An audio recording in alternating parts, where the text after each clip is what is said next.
గురువుగారు, దసరా నవరాత్రులలో కుమారి పూజకు ఎంతో ప్రాధాన్యత ఉందంటారు. కుమారి పూజ యొక్క ప్రత్యేకత ఏంటి? కుంకుమారాధన ఎలా చేస్తామో కుమారి ఆరాధన కూడా అంతే ప్రత్యేకతతో కూడుకున్న అంశం. అమ్మవారిని ఆరాధించడం అంటే అర్థం జగత్తులో అందరిలో అమ్మను చూడగలగడం. సోదరి, ఇల్లాలు, అమ్మ, అక్కయ్య, ప్రతి మహిళ, ప్రతి బాలిక అందరిలో కూడా మనం అమ్మను చూడగలగాలి. ఈ క్రమంలో నవరాత్రులలో 3 సంవత్సరాల వయస్సు కలిగిన అమ్మాయికి గాయత్రీ మాత అలంకారం చేసేటటువంటి రోజున కుమారి పూజను చెయ్యాలి అని శాస్త్ర ప్రమాణం.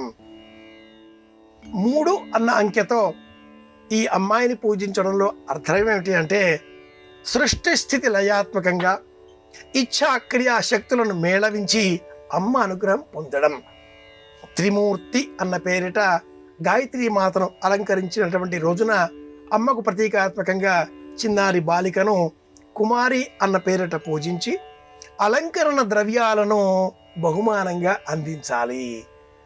ప్రత్యేకంగా గాజులు, అలాగే శిరస్సు పైన అలంకరింపజేసేటటువంటి పుష్పాది గాజులను, సుగంధ తైలములను అందించిన ఎడల కుమారి పూజ పరిపూర్ణమవుతుంది అని ప్రమాణం. కాలికి పసుపు రాయడం, కంటికి కాటుక అలదడం, చేతులకు గాజులు అందించడం, నుదుటిన కుంకుమ పట్టు అలంకరింపజేయడం, శిరస్సులో పుష్పాలని ఉంచడం, ఇలా చేసిన ఎడల ప్రతి బాలిక కూడా జగత్తులంతా కూడా పాలించేటటువంటి కాత్యాయనిగా మనం దర్శనం చేసుకోవచ్చు.